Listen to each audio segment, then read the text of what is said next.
Hello everyone, সবাই কেমন আছেন?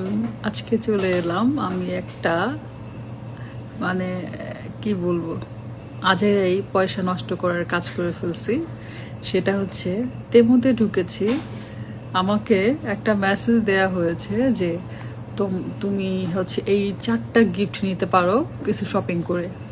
তো আমি কি করলাম, সেই গিফটের অপশনে যে ঢুকলাম মেসেজটাতে, অ্যান্ড দেন 4টা গিফট পাওয়ার জন্য মিনিমাম দেখাচ্ছে 15 পাউন্ড শপিং করলে তুমি এই গিফটগুলো পাবা। সো 15 পাউন্ড শপিং করলাম, তারপর দেখলাম একটা গিফট আসছে। হ্যাঁ, তাহলে বাকি গিফটগুলো কি হবে? আসলো না। আচ্ছা, তাহলে অ্যাগেইন তোমার আরও 15 পাউন্ড খরচ করতে হবে। এরকম করতে করতে আমি 90 পাউন্ড শেষ করে ফেললাম, বাট এখনো গিফটগুলো পেলাম না।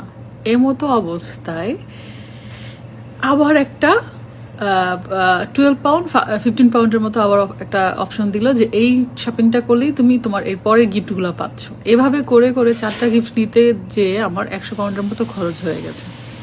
তো এই শুধুমাত্র গিফটের আশায় শপিং করে আমি কি পরিমাণ একটা ধরা খেলাম, মানে পুরো টাকাগুলোই ওয়েস্ট হয়েছে। এই ব্যাগগুলো ছিল গিফটে। তার মানে আমি একটা জিনিস বুঝলাম যে যত দামি জিনিস তুমি নিবা গিফটের মধ্যে, তত পরিমাণ ভ্যালু অ্যাড করে তোমার ওই শপিংগুলো করতে হবে। ওই ভ্যালুগুলো ওরা ওই শপিংয়ের মধ্যেই নিয়ে নেয়। তো এরকম করে করে কে কে ধরা খেয়েছে শপিং করতে করতে শুনি।